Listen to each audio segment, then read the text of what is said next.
आप लोग सुनने के मूड में हैं, ठीक है। ये मायना नहीं रखता कि कितने लोग हैं, क्योंकि गांडुओं की कितनी भी बड़ी फौज रहे उससे कोई फर्क नहीं पड़ता। अगर उंगली भर भी ऐसे मुट्ठी भर भी मर्द रहे तो पूरे सिस्टम को हिला देते हैं। ख्याल में तो इतना सोचने की जरूरत नहीं। हम जो प्रोग्राम यहां पर किए हैं, जिस प्रोग्राम के लिए मैं आया, मुझे बताया गया कि भाई 3 महामानव का यहां पर पुतले का उद्घाटन है। एक पर्थी दादा, जिनके बारे में थोड़ा थोड़ा मैं पढ़ा, थोड़ा थोड़ा समझा मैं कि क्यों बुलाए, उनको क्यों यहां पर आप लोगों ने रखे। गवर्नमेंट ने बोली, मैं पर्थी दादा के बारे में बोल रहा हूं, गवर्नमेंट ने बोली चंद्रशेखर आजाद जी यहां पैदा हुए। चंद्रशेखर आजाद जी, हम भी सम्मान करते हैं उनका, क्योंकि वो एक क्रांतिकारी है, यहां पैदा हुए थे और इसलिए इस बेल्ट का नाम ही चंद्रशेखर आजाद रख दिया।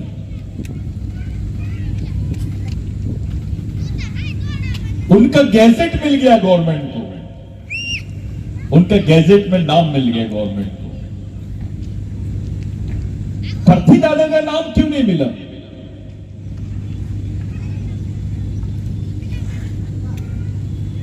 अगर चंद्रशेखर आजाद जी का नाम मिल सकता है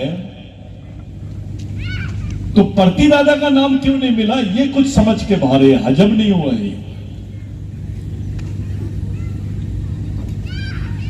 मैं क्रांतिकारी चंद्रशेखर आजाद का विरोध नहीं कर रहा हूं, मैं उन लोगों से पूछ रहा हूं जो बड़े जोर शोर से चंद्रशेखर आजाद जी को यहां पर स्थापित किए, उन्हीं से पूछ रहा हूं, पर्थी दादा की कहीं याद नहीं आई क्या आपको? कभी सोचा भी नहीं कि ये कौन है पर्थी दादा? अलीराजपुर में जब जंगल सत्याग्रह हुआ था तब 742 आदिवासियों को मार दिया गया था। ये लिखा हुआ है, ऑफिशियली 742, हो सकता है 7000 भी हो सकते हैं। उस सत्याग्रह का हिस्सा यानी पर्थी दादा, जिन्होंने गांधी जी को यहां पर लाने की जीत की थी।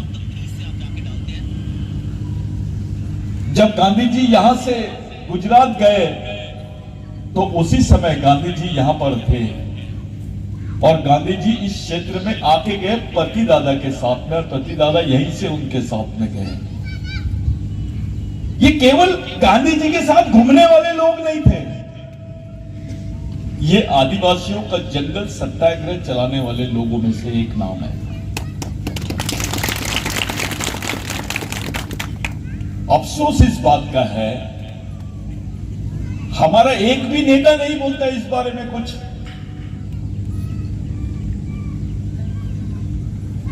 आपको अपने क्रांतिकारियों की याद क्यों नहीं आती है? सब अपने अपने क्रांतिकारियों की बात करते हैं इस देश में, आप अपने बारे में क्यों नहीं बात करते हो? क्या बात है? किस बात से डरते हो तुम? बड़ी बात यह लगी मेरे को कि आदिवासी और बाबा साहब का पुतला वो स्थापित कर रहे हैं। अब दलितों ne बंद कर दिया बाबा साहब का पुतला बिठाने का, अब वो बुद्ध के पुतले बिठा रहे हैं, वो बौद्ध विहारों का निर्माण कर रहे हैं। लेकिन आदिवासी के लिए बुद्ध से ज्यादा महत्वपूर्ण आदमी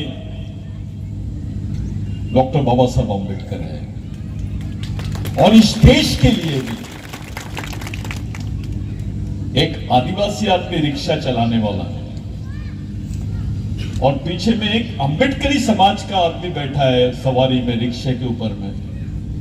दोनों चल रहे हैं, चलते चलते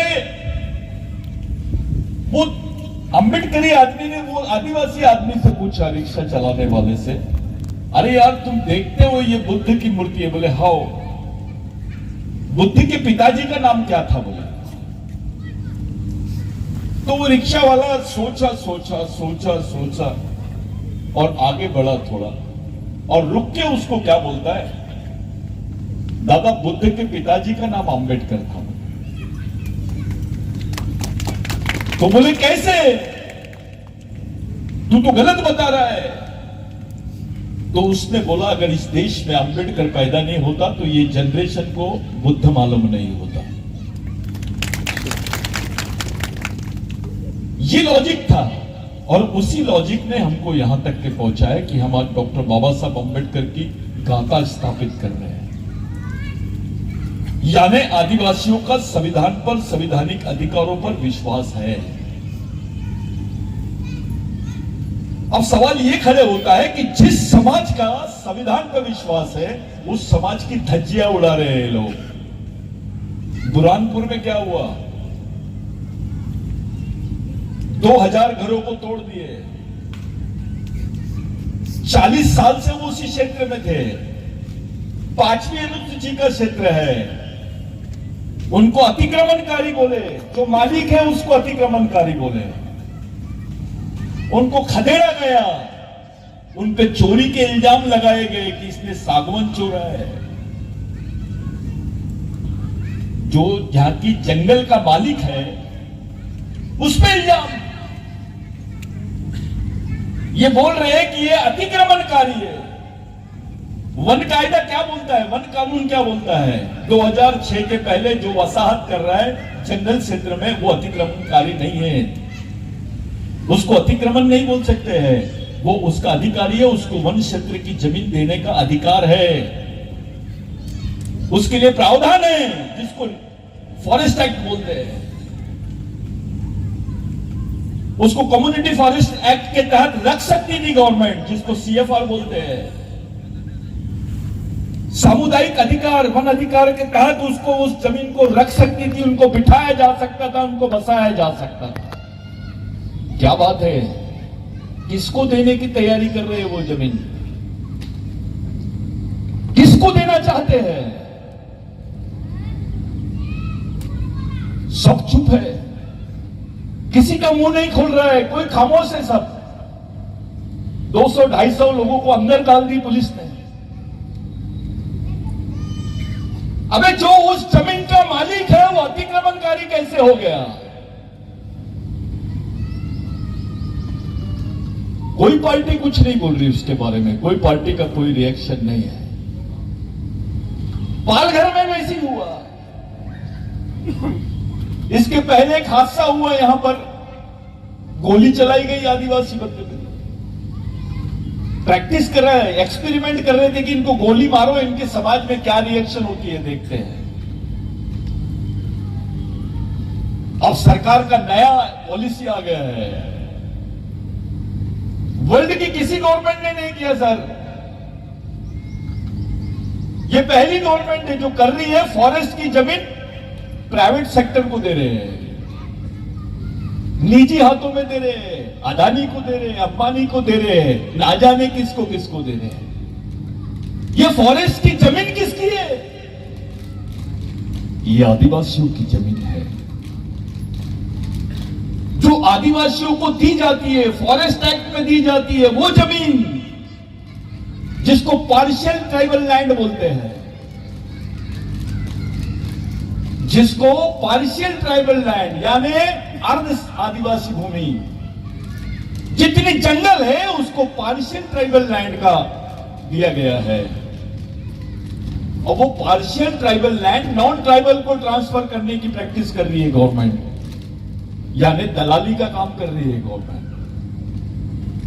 इतनी बड़ी संख्या में मध्य प्रदेश के जंगलों को निजी हाथों में जब दे देंगे, आदिवासियों की संभावनाएं खत्म हो जाएंगी कि भविष्य में उसको कोई जमीन मिलेगी। कोई बोल रहा है इसके ऊपर कुछ? किसी पार्टी के रिएक्शन आई क्या? तुम बोल रहे हो क्या? तुम्हारे लोग बोल रहे हैं क्या? यह बड़ा प्रश्न है। प्रमोशन का झुंझुना थमा दिया, हमारे ऑफिसर काम से लग गए। अबे तुम्हारी पूरी कौम को खत्म करने का षड्यंत्र है, तब भी कुछ नहीं बोल रहे हो। कब बोलोगे? जब खत्म हो जाओगे तब बोलोगे।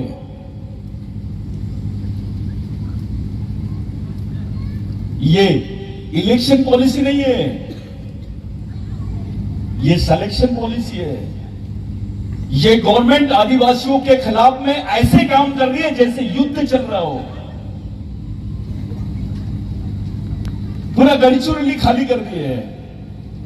लोगों की मर्जी के खिलाफ में माइनिंग हो रहा है, बच्चों को कैंसर हो रहा है, लंग्स कैंसर हो रहा है, लैट्रिन से मिट्टी निकल रही है लाल। और अभी बहुत सारे खनिज यहां पर बहुत उत्खनन करने जा रहे हैं, माइनिंग्स के काम चल रहे हैं। किसी गवर्नमेंट ने किसी ग्राम सभा का कंसर्न नहीं लिया। ग्राम सभा की बात करते हैं, 5वें अनुसूची के क्षेत्र में ये हो रहा है। भारत के जितने 5वें अनुसूची के क्षेत्र है वहां पर यही प्रैक्टिस चालू है। हम तय तो कर ले कि किसके साथ जा रहे हैं, तो कौन से मुद्दे पे जाएंगे। व्यक्तिगत मुद्दों पे जाओगे क्या? सामाजिक मुद्दों पे बात तो करो कि कौन से मुद्दे पे हम इनसे एग्रीमेंट कर लें, कौन से मुद्दे पर हम इनका साथ देना चाहिए और वो हमारा साथ कौन से मुद्दे पे देंगे। ये तय करने की आज नौबत आ गई है, क्योंकि समाज खतरे में है, आदमी नहीं।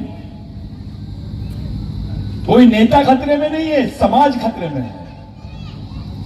तो आपके निर्णय भी सामाजिक होने चाहिए और सामाजिक निर्णय लेने के लिए प्रक्रिया सामाजिक होनी चाहिए। हमारे पास वो आंदोलन नहीं है। हम लोग सीरियस नहीं है उसके बारे में, गंभीर नहीं है। ऐसा लगता है कि गवर्नमेंट आरएसएस चला रही है, जिसका प्रोग्राम है हिंदू राष्ट्र का। हिंदू राष्ट्र का दूसरा मतलब होता है आदिवासी मुक्त भारत, बगैर आदिवासियों के भारत। जिस देश के जल जमीन जंगल का मालिक आदिवासी है, वो देश दूसरा धार्मिक देश कैसे हो सकता है? जिस देश का संविधान प्रियम्बल बोलता है कि यह धर्मनिरपेक्ष देश है, वो धार्मिक देश कैसे हो सकता है? जिस देश में संस्कृति को मानने वाली कौम जिंदा है, वो देश धार्मिक देश कैसे हो सकता है? ये षड्यंत्र। दूसरी तरफ ये कि भारत में आदिवासी नहीं रहते हैं, सरेआम बोला जा रहा है भारत में आदिवासी नहीं रहते हैं। उसका दूसरा मतलब है आदिवासी भारत के नागरिक नहीं है। ये कोई विधानसभा में पारित होने वाला प्रश्न नहीं है, ये एक पॉलिसी है। तुम्हारे वजूद को ही खत्म करने का पॉलिसी है। ये तुम्हारी आदिवासियत को खत्म करने का पॉलिसी है। तुम जिंदा इसलिए हो क्योंकि आदिवासी हो, तुम्हारे को नौकरी इसलिए क्योंकि तुम आदिवासी हो, विधायक इसलिए हो क्योंकि आदिवासी हो, तुम्हारे बदन पे कपड़े हैं इसलिए आदिवासी हो,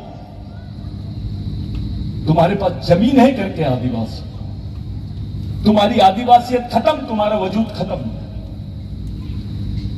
इस देश में ब्राह्मण होना बड़ी बात नहीं है। इस देश में क्रिश्चियन होना बड़ी बात नहीं है, मुस्लिम होना बड़ी बात नहीं है, हिंदू होना बड़ी बात नहीं है। बड़ी बात है आदिवासी होना। क्योंकि जिस दिन अपने आप को, जिस क्षण आप अपने आप को आदिवासी बोलते हो, आपकी मालिकियत का जो भाव है आपके मन में आ जाता है। आप बिगर स्वाभिमान के कैसे जी सकते हो यार? बिगर पहचान के कैसे जी सकते हो आप? ये तो ऐसा हो गया है कि आपको बोला जा रहा है अनुसूचित जनजाति का आदमी है। अबे है कौन? तुम्हारी मालिकियत खत्म करने का काम चल रहा है। एक तरफ आप लोग 5वीं अनुसूची का आंदोलन चलाते हैं, दूसरी तरफ सरकार 5वीं अनुसूची को खत्म करने का आंदोलन चलाती है। एक तरफ आप लोग अपनी आदिवासियत का आंदोलन खत्म चलाना चाहते हैं, दूसरी तरफ सरकार आदिवासियों को ही खत्म करने का षड्यंत्र चल रही है। किसी पार्टी के पास सलूशन नहीं है इसका हल जो है वो राजनीतिक तरीके से निकलने वाला नहीं है। ये हल सामाजिक तरीके से निकलने वाला है, क्योंकि ये सामाजिक प्रश्न है। आप कौन सी पार्टी में हो ये महत्व की बात नहीं है। आप कौन से संगठन में हो, यह महत्व की बात नहीं है। आपकी सोच क्या है, यह महत्व की बात है। आपकी नीयत है क्या अपने समाज के लिए कुछ करने की? आप अपने समाज के प्रति ईमानदार हो, समझदार हो? इतनी बड़ी चुनौती किसी समाज के सामने नहीं खड़ी है जितनी आदिवासियों के सामने खड़ी है। यह मध्य प्रदेश का वो क्षेत्र है जहां मैं भाषा कर रहा हूं। ये पूरे इंडिया में नहीं, वर्ल्ड में जाना जाता है अलीराजपुर। और अलीराजपुर मजदूरों की मंडी बोलते हैं इसको, क्योंकि एक घर के बाद में दूसरा घर जो है मजदूरों का मिलता है। आधे से ज्यादा आदिवासी लोग रोजी रोटी की तलाश में दूसरे प्रदेश में जाते हैं।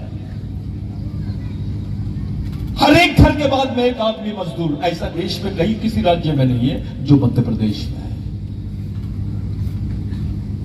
लड़कियां मजदूर बन गई है, 20-20 साल अपना घर नहीं देखती है, वो चली तो उसको 11 साल की उम्र से लेके जाते हैं, 32 साल में घर में आती है। वो बंधुआ मजदूर होता है। उस तरीके की हालत है आदिवासियों की। ये उस प्रदेश में हम लोग बात कर रहे हैं। हमारी जनरेशन को मालूम ही नहीं कि सोचा कैसे जाता है, सोच क्या होती है। बिगर सोच के आप लड़ भी नहीं सकते हो, बढ़ भी नहीं सकते और जी भी नहीं सकते हो। अब मैं टंटे भील के बारे में बात करना चाहता हूं। आपसे पूछना चाहता हूं कि टंटे भील जो अपने समाज को, अपने लोगों को जब उनको पूछा गया, भाई आपको तो फांसी हो रही है, आप किसको देखना चाहते हो? आपके परिवार के लोगों को देखना चाहते हो क्या? आपकी बहन को देखना चाहते हो क्या? अपने रिश्तेदार को देखना चाहते हो क्या? तो टंटे भील ने बोला, मैं जिसके लिए जिया, मेरा समाज वो मेरे लिए भगवान है, मैं उनको एक बार देखना चाहता हूं। तो ये कौन सी सोच होगी? ये कौन सी सोच होगी जो तुम्हारे लिए हंसते हंसते फांसी के तख्ते पे चढ़ गया? ये बिगर सोच के चढ़ा क्या? जाओ अपने भाई को बोलो कि मेरे बदले फांसी में चढ़ जाओ। अपने बेटे को बोलो मेरे बदले फांसी में चढ़ जाओ। अपनी बहन को बोलो मेरे बदले फांसी में चढ़ जा। चढ़ता है क्या? ये वो नाम है जिसके भरोसे मध्य प्रदेश है, जिसके भरोसे महाराष्ट्र है, जिसके भरोसे गुजरात है, जिसके भरोसे राजस्थान है। इस देश में एक ऐसा नाम है, उसको टंटे भील का सरनेम नहीं मालूम किसी को, उसके आगे लगा दिए गए टंटे भील। ये पूरे समाज का प्रतिनिधित्व करने वाला शब्द आ गया है इसमें। यही टंटे भील का आंदोलन है जिसने होलकर अंपायर से भी लड़ा, अंग्रेजों से भी लड़ा, यहां के जमींदारों से, साहूकारों से, उनसे भी लड़ाई की। और उसी का नतीजा है तुम्हारे पास 4 एकड़, 10 एकड़, 20 एकड़ जमीन है। नहीं तो टंटे भील के इतिहास के पहले से छोड़ो और ढूंढो अपना इतिहास कि तुम्हारे पिताजी के पास कहां से जमीन आई। अगर आप बता दोगे कि ये मेरे वंश की जमीन है तो मैं यहां से लंगा चले जाऊंगा। ये प्रूफ होती है कि उसी आंदोलन की वजह से तुम्हारे हिस्से में जमीन आई, नहीं तो तुम्हारी जमीन तो छीन ली गई थी। फिर वो आदिवासी रहे या गैर आदिवासी रहे, इस क्षेत्र के हर आदमी के ऊपर टंटे भील का कर्ज है। उस टंटे भील को अपने ही समाज के कुछ टेढ़े शाही गद्दार लोग उस टंटे भील को क्या बोलते हैं? डकैत था। अबे तेरे बाप को मालूम है कि जो तेरे को जिंदा रखा जिस नाम ने, उसको डकैत बोलता है तू? पहले घर जा और पूछ कौन से भगवान ने तेरे को जमीन दिया, उस भगवान का नाम बताओ जिस भगवान ने आदिवासियों को जमीन दिया होगा। ये वो भगवान है जिसने तुमको जमीन दिया, किसी राजा ने नहीं दिया, किसी दूसरे आमा मामा ने नहीं दिया, ओरिजिनल मामा ने दिया। बाकी मामा तो जमीन ले रहे हैं तुम्हारी, ये तो जमीन देने वाला मामा है रे बाबा। इसकी प्रतिमा से समाज को क्यों नहीं चली? अलीराजपुर में टंटा भील के मरने के कितने दिन बाद उसका पुतला बैठ रहा है। इससे ज्यादा हमारे लिए शर्मनाक बात क्या हो सकती है? क्या बात था? समाज क्यों भूल गया था टंटा भील को? क्यों भूल गया था? शाहरुख खान याद है, आमिर खान याद है, अमिताभ बच्चन भी याद है। अबे तेरे बाप का, तेरे बाप के बाप का बाप के बाप का बाप तुम्हारा भगवान, उसको कैसे भूल गए तुम? जिसकी बदौलत तुम्हारे बदन पे कपड़े हैं, जिसकी बदौलत तुमको पहचाना जाता है। इस देश का सबसे खतरनाक कानून जो विश्व के किसी देश में नहीं बना, ऐसा कानून आदिवासियों के खिलाफ में बना इस देश में, जिसको क्रिमिनल ट्राइबल बिल बोलते हैं।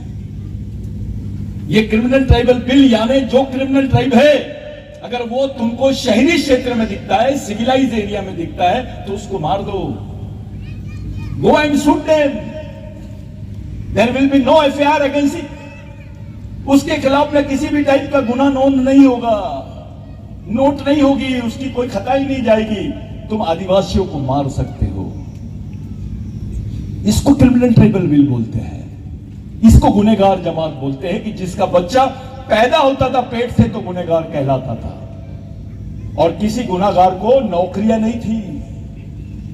आज भी कोई किसी के ऊपर गुना अगर दाखिल है तो उसको सरकारी नौकरी नहीं मिलती है। आपकी तो पूरी कौम की कौम गुनहगार थी, वो बारेला हो, दरबार हो, भील हो, बिलाला हो, पटलिया हो या खटलिया हो, कोरकू हो, गोंड हो, ये सब एक ही बीमारी से ग्रस्त थे।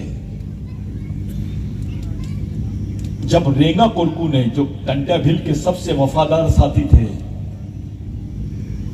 वो रेंगा कोरकू ने भगवान टंटा भील को बोला कि भगवान, हमारे लोगों को तो सरकारी नौकरी नहीं मिलेगी तो अपन जिंदा कैसे रहेंगे? अपने को तो क्रिमिनल ट्राइबल बोलते हैं ये लोग, गुनहगार जमात बोलते हैं। तो ये टंटा भील का कलेजा देखो।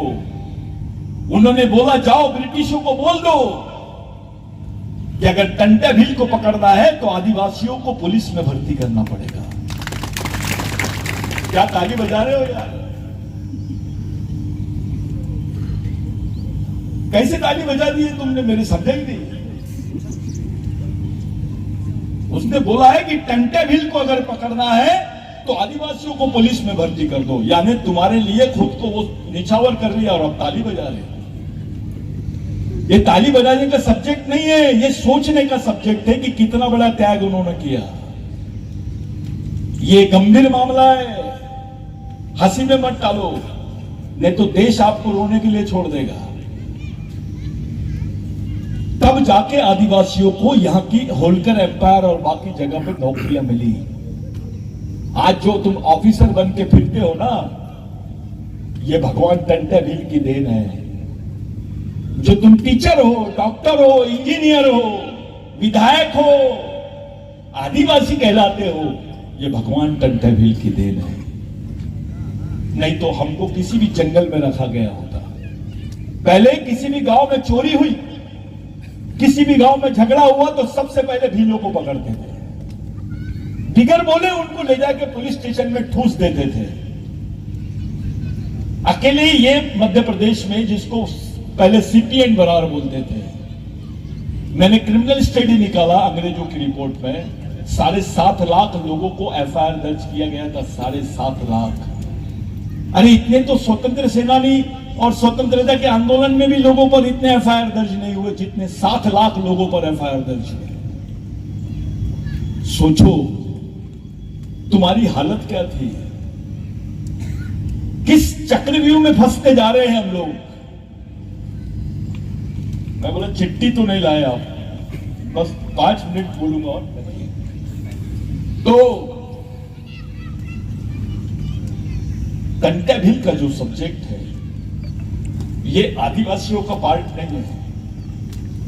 भारत में किसी भी क्रांतिकारी ने, मैं ऑन द रिकॉर्ड बोल रहा हूं, किसी भी क्रांतिकारी ने 13 साल तक के सशस्त्र यानी हथियारबंद लड़ाई अंग्रेजों के खिलाफ में नहीं लड़ी।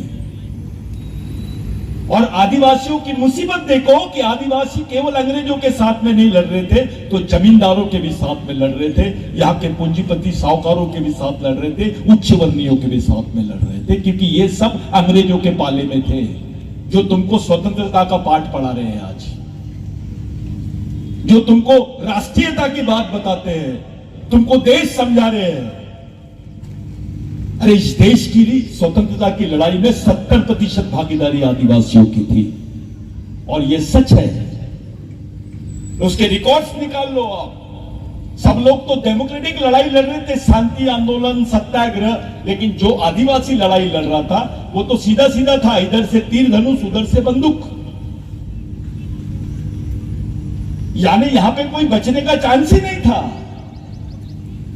जितने लोग सेकेंड वर्ल्ड वॉर में नहीं मारे गए, उतने आदिवासी आंदोलनों में लोग मारे गए, लेकिन उसका उल्लेख भारत के इतिहास में नहीं है। हमारे स्वतंत्र सेनानियों का नाम कैसे लेते हैं? वो टंटा मामा,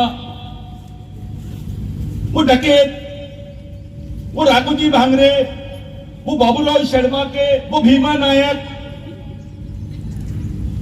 इस टाइप से नाम लेते हैं। और दूसरे लेते हैं तो ठीक है, अपने समाज के भी लोग यही काम करते हैं।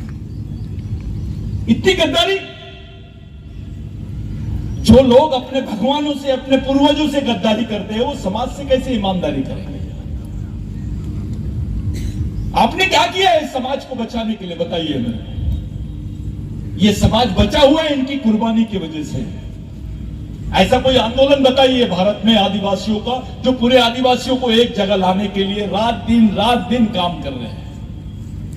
एक नेता का नाम बताओ जो तुम्हारी बागडोर संभाल सके, आज समाज को इतने संकट में रहने के बाद उस समाज को संभाल सके। देश में क्या चल रहा है, किस परिस्थिति से आदिवासी गुजर रहा है, किस परिस्थितियों का हमको सामना करना है, इन बातों को दरकिनार करके, इन बातों को अलग करके हम लोग आगे नहीं बढ़ सकते। मेरे भाइयों, मैं आपका ज्यादा समय नहीं लूंगा। मैंने पहले ही बोला कि इस देश में भगवान पैदा नहीं हुआ था तब से आदिवासी रहते हैं। ये मैं खुलेआम बोल रहा हूं, भगवान पैदा नहीं हुआ था तब से आदिवासी रहता है। ये एंथ्रोपोलॉजिकली प्रूव है, मैं नहीं बोल रहा हूं। उस आदमी की वैल्यू क्या है जो इस देश का पहला आदमी है, उसका सम्मान क्या है? नहीं तो दूसरे देशों में जाओ, think about red Indians. America के रेड इंडियंस को क्या राइट्स मिले हैं, वो मूल निवासी है वहां के, देखो। अफ्रीका में जाके देखो, ऑस्ट्रेलिया में जाके देखो, वहां के मूल निवासियों की क्या हालत है, उनकी क्या भागीदारी है। स्वीडन में जाके देखो, अर्जेंटीना में जाके देखो, यहां का छोटा सा देश श्रीलंका, वो बोलता है भारत में हमारे देश में आदिवासी है। नेपाल बोलता है भारत में, हमारे देश में आदिवासी है। बांग्लादेश बोलता है हमारे देश में आदिवासी है। पाकिस्तान भी बोलता है हमारे देश में आदिवासी है। अरे भाई, बांग्लादेश, पाकिस्तान, नेपाल, ये तो भारत का हिस्सा है। जब वहां पर आदिवासी है तो भारत में क्यों नहीं है?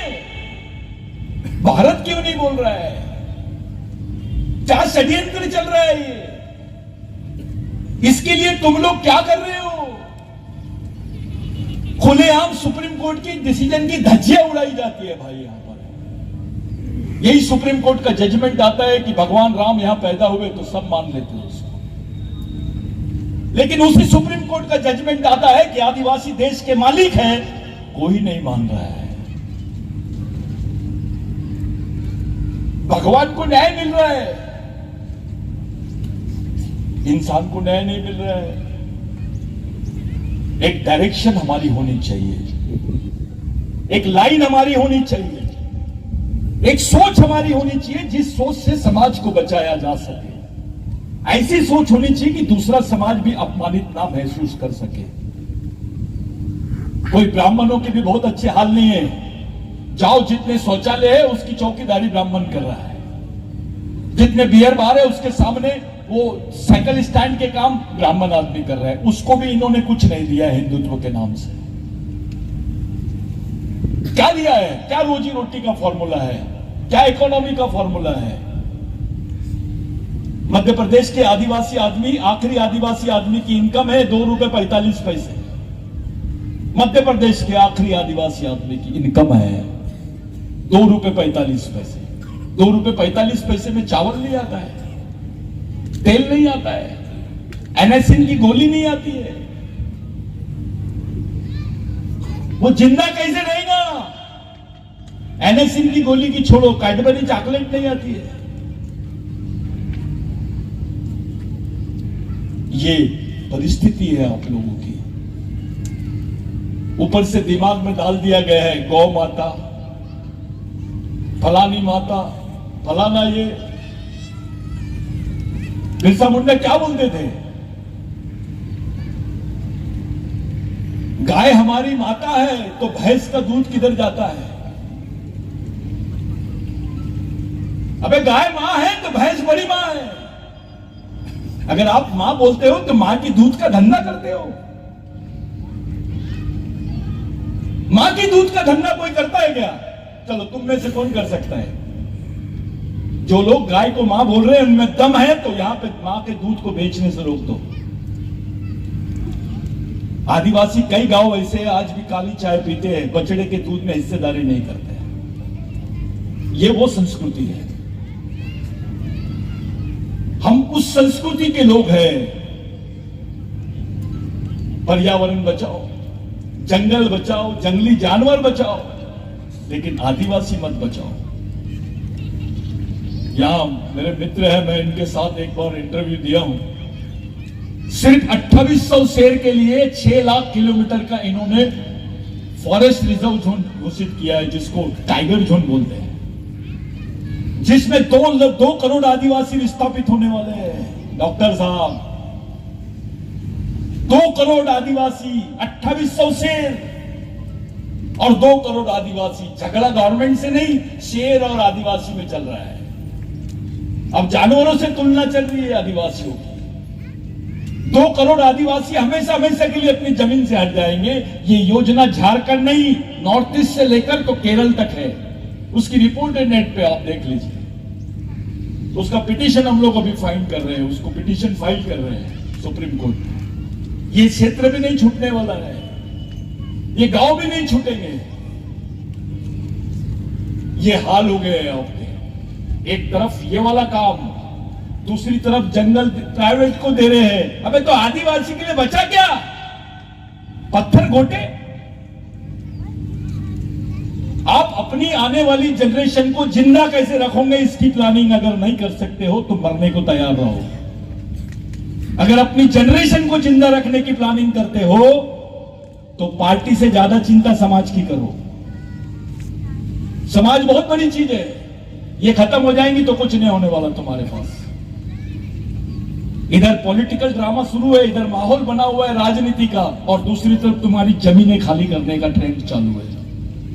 उनको मालूम है इस समाज के जो पढ़े लिखे थोड़े सुलझे हुए लोग हैं वो राजनीति में इंगेज है, इधर निपटा दो इनको। आप लोग समझदार है। मेरे लिए यह महत्व की बात नहीं कि मैं कितने लोगों में बोल रहा हूं, मेरे लिए यह महत्व की बात है कि कैसे लोगों में बोल रहा हूं। रोटी की कोई जात नहीं होती, डॉक्टर की भी कोई जात नहीं होती, मेडिसिन की भी कोई जात नहीं होती। इंसान और मर्द उसी को बोलते हैं जो इन सब चीजों से ऊपर उठ के मानवता के लिए काम करे। मेरे को ये धर्म का राज्य बनाना है, मेरे को इसको हिंदू बनाना है, इसको क्रिश्चियन बनाना है, उसको फलाना बनाना है, इसलिए पैदा हुआ क्या बे? कुछ तो अच्छा काम कर ले। अपनी पहचान के साथ कैसे जिंदा रह सकते हो इस बारे में सोचना है तो मिशन चलाओ। संगठन पाइली के 50 रहेंगे तुम्हारे, हजारों संगठन है। जितनी आदिवासियों की जनजाति नहीं है उतने संगठन बन गए आदिवासियों के बीच में, लेकिन सोच पैदा नहीं हुई। जो सोच तुमको जिंदा रख सकती है, उस सोच की तलाश नहीं कर पा रहे आप, उस सोच का चयन नहीं कर पा रहे हैं। यह बहुत खतरनाक बात है। आज के दिन हम सब लोग, ये बहुत अच्छा कार्यक्रम है, आप लोग ये टेंशन मत लो कि बहुत कम लोग हैं, ये सब सोच के नहीं आते हैं। जो लोग हैं इनमें दम है, ये डॉक्टर वाक्टर में बहुत दम है, ये बैठे हैं उधर जैस के अपने, बाकी सब लोग हैं। दम है कि नहीं, कि कम है? दम है। दम है, कम नहीं है। वो पटेल जी भी है यही के विधायक, ये सब लोग तुम्हारे साथ में है, लेकिन सीरियस बात होनी चाहिए। अच्छी बात का भरोसा नहीं होना, सच्ची बात होना, ये बड़ी चीज होनी चाहिए। और एक अच्छा डिस्कशन होना चाहिए, अच्छी बात होनी चाहिए, एक अच्छे लाइन समाज के सामने आए, उस डायरेक्शन में आप लोग सोचो।